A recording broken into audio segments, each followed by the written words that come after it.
Hello friends, welcome back to PCM world.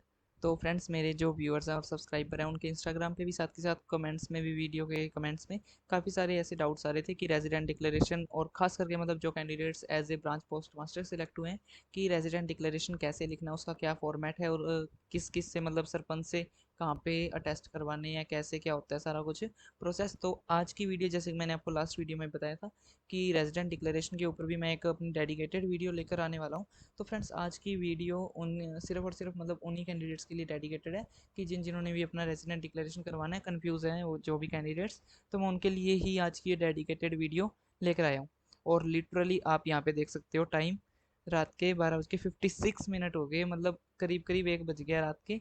और मैं रात को सिर्फ और सिर्फ आप लोगों के लिए ये वीडियो बना रहा हूँ, क्योंकि फ्रेंड्स सुबह मुझे कहीं जाना था और इसलिए मैं रात को वीडियो बना रहा हूँ, ताकि ये जो वीडियो है जल्दी जल्दी मेरे चैनल पर पब्लिश हो जाए और जिन भी कैंडिडेट्स के जो भी डाउट है वो क्लियर हो जाएं, ताकि आप भी जल्दी जल्दी अपना जो रेजिडेंट डिक्लेरेशन है वो कंप्लीट करा के सरपंच से अटेस्ट करवा के, और आपका जो भी आगे वाला प्रोसीजर है वो भी जल्दी से जल्दी कंप्लीट हो जाए, और आप मतलब किसी भी प्रोसीजर में लेट ना हो, किसी भी प्रोसीजर में आप डिले ना हो।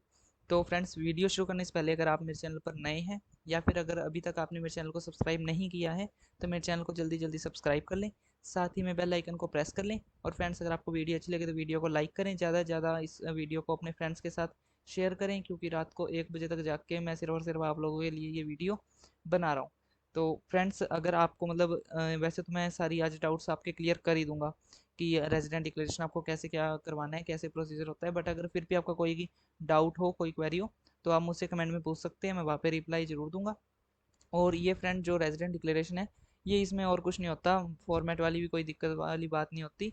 इसमें सिर्फ और सिर्फ जैसे कि हम 10th एंड 12th में लेटर्स लिखते हैं, ऑफिशियल लेटर, पर्सनल लेटर, तो हमने सिंपली वही लिखना होता है। अभी हम किसको लिखेंगे, उसमें बॉडी में क्या डालना होता है, तो वो सब मैं आपको आज की इस वीडियो में बताने वाला हूँ। और हम आज की ये जो लेटर है वो ऑनलाइन मोड पे वर्ड, MS वर्ड में यहाँ पे मतलब लिखेंगे। और यहाँ पे मैंने इसका टाइटल पहले ही लिख दिया है, रेजिडेंट डिक्लेरेशन के ऊपर आज की हमारी डेडिकेटेड वीडियो है ये जो होने वाली है।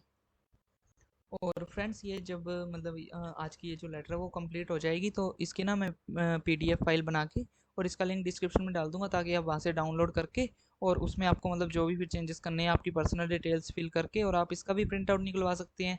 या फिर आप साथ के साथ कोई भी रफ पेज है, कोई भी प्लेन पेपर है, उसमें आपका साथ के साथ ये लिख भी सकते हैं, इसमें कोई ऐसी दिक्कत वाली बात नहीं है। तो फ्रेंड्स, हम सबसे पहले यहाँ पे देखते हैं रेजिडेंट डिक्लेरेशन। यहाँ पे मैंने टाइटल रख दिया, आपको ये अपने रफ पेज में लिखने की कोई ज़रूरत नहीं है। सिंपली मैं अभी जहाँ से शुरू करने वाला हूँ वीडियो, आप सिंपली वहाँ से ही अपने ये जो रफ पेज पे है वो लिखना स्टार्ट कर दें। ये तो सिर्फ ऐसे अभी आज की वीडियो में दिख जाएगा कि हमारा मेन टॉपिक क्या है, रेजिडेंट डिक्लेरेशन लिखने का ही है।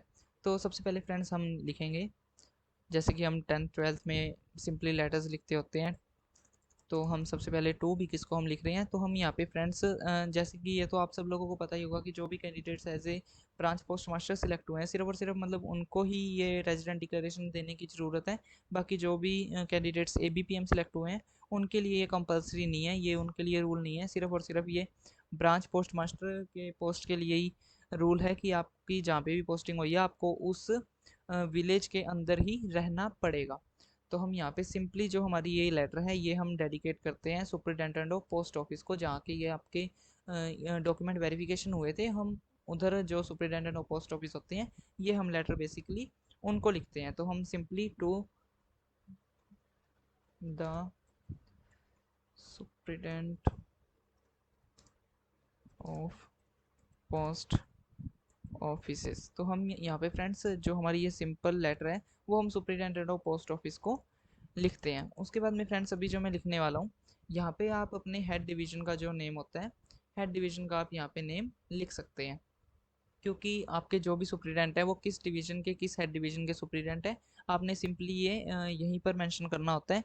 और यहाँ पे फ्रेंड जो मैं डिटेल्स डालूंगा वो पर्सनल डिटेल्स नहीं है, मैं सिर्फ और सिर्फ यहाँ पे मतलब अंडरलाइन करके और कैपिटल लेटर्स में डाल दूंगा, ताकि आपको याद रहे कि यहाँ पे ये कोई पर्सनल डिटेल नहीं है, कि आपको खुद अपनी तरफ से फिल करनी है। आपका जो भी वहाँ पे हेडक्वार्टर पड़ता है, जो भी आपका HO पड़ता है, आपने उसका यहाँ पे नेम लिखना है, जहाँ के भी आप सुप्रिटेंडेंट ऑफ पोस्ट ऑफिस में आपके डॉक्यूमेंट वेरिफिकेशन हुए हैं, आपने ये सिंपली उनका यहाँ पे डिवीजन लिख देना है। तो यहाँ पे मैं सिर्फ और सिर्फ कैपिटल लेटर्स में साथ के साथ अंडरलाइन में लिख रहा हूँ, ताकि आपको ये याद रहे।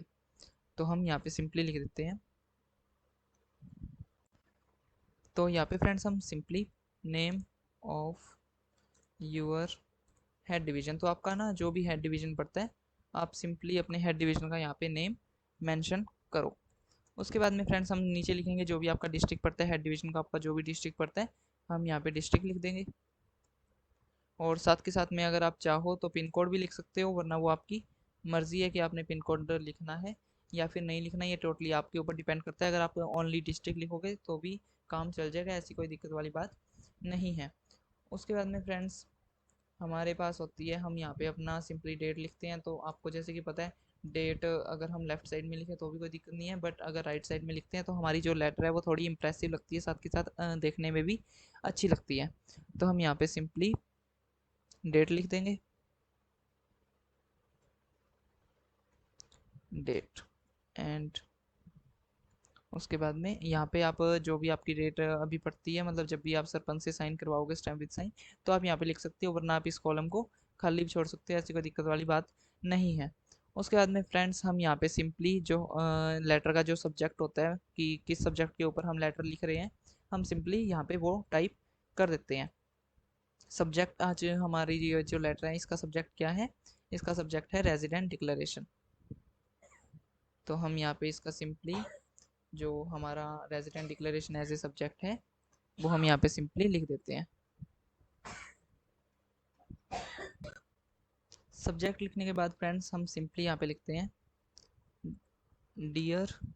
अगर आपके सुप्रिटेंडेंट सर हैं तो आप यहाँ पे सर लिख देना, अगर आपके सुप्रिटेंडेंट मैडम है तो आप यहाँ पे सिंपली मैडम लिख देना। उसके बाद में फ्रेंड्स आप जो ये अभी तक तो हमारा जो ये होता है ये फॉर्मल लेटर्स होता है कि आपने किसको ये जो लेटर है वो डेडिकेट करनी है, किसको लिखनी है, डेट डाल दी, सब्जेक्ट डाल दिया, dear sir madam as a formal letter हमने लिख दिया। अब जो भी मेन काम है वो है हमारा यहाँ पे बॉडी में, कि हम बॉडी में यहाँ पे हमने क्या लिखना है। तो यहाँ पे फ्रेंड्स आप सिंपली एंड मतलब बिल्कुल आप यहाँ पे ध्यान से देखना कि आपने बॉडी में क्या लिखना है यहाँ पे, क्योंकि ये आप यहाँ पे जो लिखोगे वही सारा मेंशन करता है। तो हम यहाँ पे सिंपली लिखेंगे, आपने सबसे पहले तो अपनी डिटेल्स देनी है कि हम किसी भी लेटर में हैं, फॉर्मल लेटर है, ऑफिशियल लेटर है, या फिर अगर हमारी पर्सनल लेटर भी है तो हम उधर भी फ्रेंड्स सिंपली क्या करते हैं, सबसे पहले हम अपनी इंट्रोडक्शन देते हैं कि हम क्या है कैसे हैं। तो हम सिंपली यहाँ पे भी सबसे पहले अपनी इंट्रोडक्शन ही देंगे। तो यहाँ पे हम जैसे सिंपली लिख देते हैं आई एम, और यहाँ पे फ्रेंड्स मैं आपको बार बार बता रहा हूँ कि मैं जो भी चीज़ अंडरलाइन विद कैपिटल लेटर्स लिख रहा हूँ वो चीज़ आपको वो जो आपकी डिटेल है वो आपको खुद फिल करनी है, वो मैं यहाँ पे फिल नहीं कर रहा हूँ। बार बार मैं आपको यही बात कह रहा हूँ कि जैसे कि मैंने यहाँ पे कैपिटल लेटर्स विद अंडरलाइन यहाँ पे की है, ये आपको खुद यहाँ पे फिल करनी है। ये यहाँ मतलब आप इससे बिल्कुल भी कॉपी मत कीजिएगा वीडियो से, ये आपको खुद अपनी पर्सनल डिटेल यहाँ पे फिल करनी है। उसके बाद में फ्रेंड्स हम यहाँ पे लिखते हैं आई एम, यहाँ पे आपका आएगा नेम, और मैं सिंपली यहाँ पे लिख देता हूँ यूर नेम। ठीक है, जब आप यहाँ पे अपना नेम लिख दोगे उसके बाद में हम सिंपली कॉमा डालेंगे एंड हमारा फिर यहाँ पे आ जाएगा आप किस चीज़ में सिलेक्टेड हुए हो, सिलेक्टेड एज GDS BPM। तो यहाँ पे मैं GDS BPM इसलिए लिख रहा हूँ क्योंकि ये जो लेटर है ये सिर्फ और सिर्फ GDS BPM पोस्ट वालों के लिए ही कंपलसरी है, बाकी ABPM वालों के लिए नहीं है। तो इसलिए मैं सिंपली यहाँ पे BPM पोस्ट ही लिख रहा हूँ।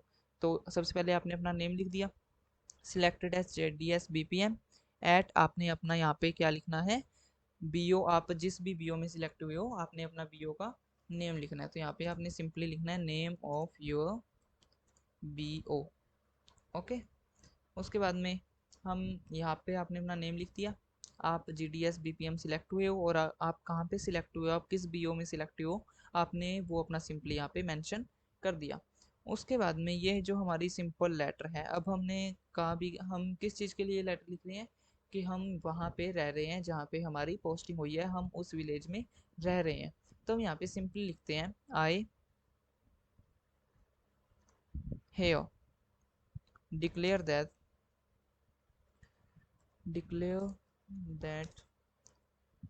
आई एम लिविंग ऑन रेंट। तो मतलब आप उस विलेज में रह रहे हो तो आप रेंट पे रह रहे हो, सिंपल सी बात है। क्योंकि मतलब अगर आप अभी कहीं और से आ रहे हो जॉब करके, जॉब के लिए अगर आप किसी और विलेज से या फिर किसी और एरिया से आ रहे हो और अगर आपकी मतलब पोस्टिंग किसी और विलेज में हो गई है, किसी और विलेज के BO में हो गई है, तो आप सिंपल सी बात है कि आप उधर रेंट पे ही रहोगे। बट अगर एक बात और है यहाँ पे, अगर मतलब आप उसी बीओ में रहते हो और आपके घर के मतलब बिल्कुल ही नज़दीकी अगर आपकी पोस्टिंग हो गई है, तो फिर आपको रेंट लिखने की ज़रूरत नहीं है। आप सिंपली अपना एड्रेस लिखो, अपने फादर का जो आधार कार्ड है वो लगाओ, और भी आप जब उधर रह रहे हो तो आपको किसी और की ज़रूरत ही नहीं है। बट अगर ऐसे आप किसी और डिस्ट्रिक्ट से आ रहे हो, या फिर अगर आप किसी और एरिया से आ रहे हो और आपकी पोस्टिंग किसी और विलेज में हो गई है, तो यहाँ पे सिंपल सी बात है, और मोस्ट ऑफ द केसेस में ऐसी है कि आप वहाँ पे रेंट पर ही रहोगे। तो हम यहाँ पे सिंपली ये लिख देते हैं कि जैसे कि मैंने आपको बता दिया, अगर आपका वहाँ पे घर है, अगर आप वहीं पर रह रहे हो जहाँ पे आपकी पोस्टिंग हुई है, तो आपको ये लाइन लिखने की बिल्कुल ज़रूरत नहीं है। आप सिंपली अपना रेंट आपको लिखने की ज़रूरत नहीं है, आई एम लिविंग, आप सीधा अपना एड्रेस लिखो, आपका काम चल जाएगा। But most of the cases, क्योंकि काफ़ी सारे कैंडिडेट्स हैं वो जो दूर से आएंगे और वहीं पर रेंट पे रहेंगे, तो उनके लिए फ्रेंड्स हमको यहाँ पे कवर करना पड़ता है कि वो तो मतलब ऐसे है बेसिकली रेंट पे रहेंगे। तो हम यहाँ पे सिंपली लिख देते हैं, I here declare that I am living on rent in the house of, in the house of, और यहाँ पे आप जिसके भी मतलब रेंट पे रह रहे हो, आपके जो भी लैंडलॉर्ड का नाम है, आप यहाँ पे उनका नेम लिख दोगे, नेम ऑफ योर लैंडलॉर्ड। तो उसके बाद में आपने यहाँ पे अपने लैंडलॉर्ड का नेम लिख दिया। जब आप अपने यहाँ पे लैंडलॉर्ड का नेम लिख देते हो, तो यहाँ पे हमारी इतनी जो लेटर है वो क्या बन गई कि I here declare that I am living on rent, कि मैं किराए पर रह रहा हूँ। किनके घर में? इनके, आपके जो भी लैंडलॉर्ड का नेम है, आप उनके घर पे किराए पर रह रहे हो। Eight the following address, eight the following address. तो यहाँ पे फ्रेंड्स हमने सिंपली क्या मेंशन कर दिया कि आप इनके घर में रेंट पे रह रहे हो, और एड्रेस इनका क्या है वो आप अभी यहाँ पे नीचे एड्रेस सिंपली मेंशन करोगे, जो भी उनके आधार कार्ड पे जो उनका एड्रेस है उनके आधार कार्ड पे लिखा हुआ है, आप उनका एड्रेस यहाँ पे मेंशन करोगे। तो हम यहाँ पे सिंपली लिख देते हैं, address mention on your landlords Aadhaar card. तो यहाँ पे मैंने आपको देखो सिंपली अभी क्या बताया कि आपका नाम ये है, आप G D S B P M select हुए हो आपके इस बी ओ के अंदर, और आप क्या डिक्लेयर कर रहे हो कि I have declare that I am living on rent, कि आप रेंट पे रह रहे हो आपके लैंडलॉर्ड के घर में। और आपके लैंडलॉर्ड का घर कहाँ पे है? आपने सिंपली अपना यहाँ पे नीचे उनका एड्रेस मेंशन कर रखा है, और एड्रेस फ्रेंड्स वही मेंशन कीजिएगा जो कि उनके आधार कार्ड पे मेंशन हो, क्योंकि अगर आप ऐसे ही अपनी मर्जी से कोई भी एड्रेस डाल दोगे तो फिर वो वहाँ पे सबमिट नहीं होगा, और अभी वो फिर मतलब आपका सारा काम खराब हो जाएगा। फिर वो आपको बोलेंगे दूसरी लेटर बनवा के लाओ, दूसरे मतलब ऐसे फिर सारा आपको काम दोबारा करना पड़ेगा। और तो फिर फ्रेंड्स आपने ना सिंपली यहाँ पे उनके आधार कार्ड पे जो भी एड्रेस है वो आपने यहाँ पे लिख देना है। उसके बाद में हम लिखते हैं, क्योंकि जैसे कि आप सब लोगों को पता ही होगा कि जो भी आधार कार्ड की उनकी कॉपी है वो भी आपने इस लेटर के साथ मतलब लगानी है, अटैच करनी ही है, उनकी अटेस्टेड फोटो कॉपी। तो आप यहाँ पे ये भी लिखो कि आई हेयर,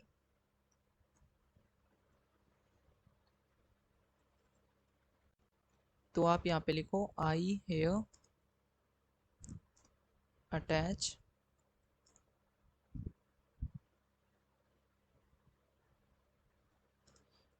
अटेस्टेड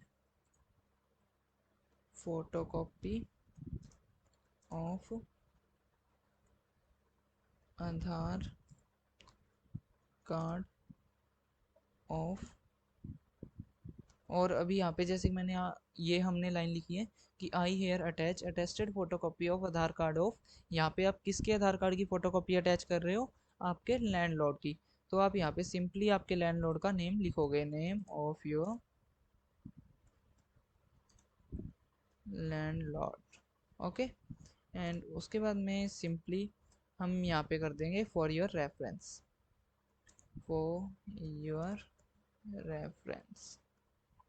तो हमारे पास फ्रेंड्स ये जो लेटर है ये क्या होगी कि I here attach attested photocopy of Aadhaar card of your name of your landlord for your reference. तो आपने उनके रेफरेंस के लिए जो आपके मकान मालिक हैं उनके आधार कार्ड की फ़ोटोकॉपी यहाँ पे अटैच कर दी, और वो फ़ोटोकॉपी क्या होनी चाहिए? अटेस्टेड होनी चाहिए। किनके द्वारा? आपके लैंडलॉर्ड के द्वारा, जहाँ पे भी आप जिसके भी घर में किराए पर रह रहे हो उनके द्वारा अटेस्टेड होनी चाहिए। उनके आधार कार्ड की फ़ोटोकॉपी भी उनके साइन होने चाहिए, और साथ ही साथ में उनका मोबाइल नंबर भी वहाँ पे मेंशन होना चाहिए। उसके बाद में फ्रेंड्स हम यहाँ पे हमारी जो ये लेटर है उसकी हम एंडिंग करते हैं, और किस प्रकार से हम एंडिंग करते हैं उसके बाद में हम सिंपली लिखते हैं यहाँ पे यूअर्स, नीचे यहाँ पे आपका नेम आ जाएगा, जो भी आपका नेम है, और आपने अपना नेम खुद ही फिल करना है यहाँ पे, इसलिए मैं इसको अंडरलाइन विद कैपिटल लेटर्स के साथ कर देता हूँ, your name. And after that जो आपका मोबाइल नंबर है वो भी आपने यहाँ पे मेंशन कर देना है। तो यहाँ पे हमारी ये जो लेटर है थोड़ी बड़ी हो गई है, तो मैं इसको थोड़ा छोटा कर देता हूँ।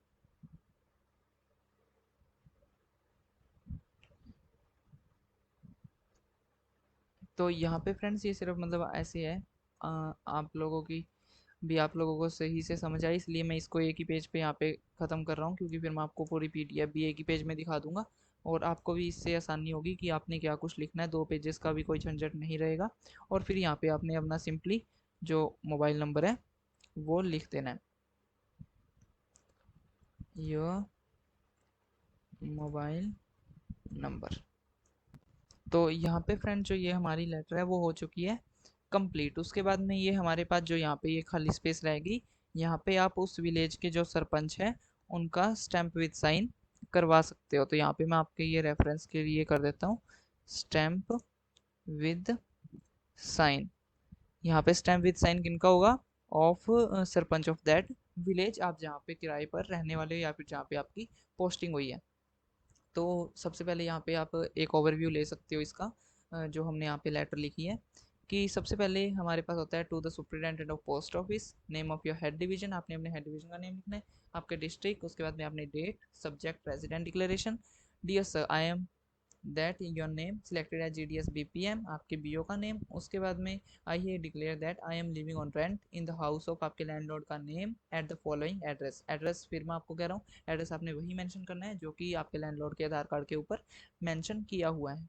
उसके बाद में आई है attested photocopy of Aadhaar card of name of your landlord for your reference. तो आपने यहाँ पे आधार कार्ड की उनकी फोटो अटैच करनी है, और उनके विद उनके साइन भी होना चाहिए आधार कार्ड की फोटोकॉपी के ऊपर। उसके बाद में फ्रेंड्स हम सिंपली यहाँ पे लिख देते हैं आपका नाम, आपने यहाँ पे अपना नेम मेंशन कर देना है, और उसके बाद में आपने यहाँ पे सिंपली अपना मोबाइल नंबर मेंशन कर देना है जो भी आपने डिपार्टमेंट ऑफ पोस्ट को दे रखा है। और उसके बाद में यहाँ पे stamp with sign of sarpanch, यहाँ पे आपने सरपंच के साइन लगवा देने हैं, और आपका ये जो लेटर है वो कंप्लीट हो जाएगा। इसके साथ में आप उनके आधार कार्ड की फ़ोटोकॉपी साथ में अटैच कर दो, और फिर वो आप वहाँ पे सबमिट करवा देना, तो आपका ये सारा प्रोसीजर जो है ये कंप्लीट हो जाएगा। और अगर फ्रेंड्स आपको आज की इस लेटर में या फिर अगर किसी भी आपके प्रोसीजर में अगर आपको कोई भी प्रॉब्लम आ रही हो, अगर आपके मतलब कोई भी क्वेश्चन हो, तो आप मुझसे कमेंट में पूछ सकते हैं। और फ्रेंड्स वीडियो को ज़्यादा से ज़्यादा शेयर करें, वीडियो को ज़्यादा से ज़्यादा लाइक करें। और फ्रेंड्स अगर अभी तक आपने मेरे चैनल को सब्सक्राइब नहीं किया है तो मेरे चैनल को सब्सक्राइब करें। साथ ही साथ में फ्रेंड्स हमारा जो आज तक का होल प्रोसेस हुआ था GDS की ज्वाइनिंग के लिए ट्रेनिंग से पहले का, तो उसके ऊपर भी मैंने एक डेडिकेटेड वीडियो बना रखी है जिसका कि आपको लिंक डिस्क्रिप्शन में मिल जाएगा, और साथ ही साथ में यहाँ पे आई बटन पे भी मिल जाएगा। और जो फ्रेंड्स GDS के लिए मतलब जिनका भी अभी सप्लीमेंट्री शॉर्टलिस्ट में नेम आया है उनके लिए तो अभी सारे ही प्रोसीजर रह रहे हैं, तो मैंने उनके लिए एक एक प्रोसीजर के ऊपर एक एक जैसे जैसे हमारा फर्स्ट DV हुआ, सेकंड DV हुआ, मेडिकल हुआ, मतलब हर एक प्रोसीजर के ऊपर मैंने उनके लिए एक डिटेल्ड वीडियो बना रखी है, और उसकी मैंने एक प्लेलिस्ट बना रखी है जिसका कि आपको लिंक यहाँ पे आई बटन में, और साथ के साथ जो हमारी नीचे डिस्क्रिप्शन बॉक्स होता है उधर मिल जाएगा, आप वहाँ से चेकआउट कर सकते हैं। उस प्लेलिस्ट में आपको हर एक तरह की हर एक प्रोसीजर की डेडिकेटेड एंड डिटेल्ड वीडियो मिल जाएगी, और उसमें आपको मतलब हर एक चीज़ का फुल एक्सप्लेनेशन भी मिल जाएगा। तो फ्रेंड्स आज की वीडियो में इतना ही, मिलते हैं नेक्स्ट वीडियो में, और थैंक यू फ्रेंड्स।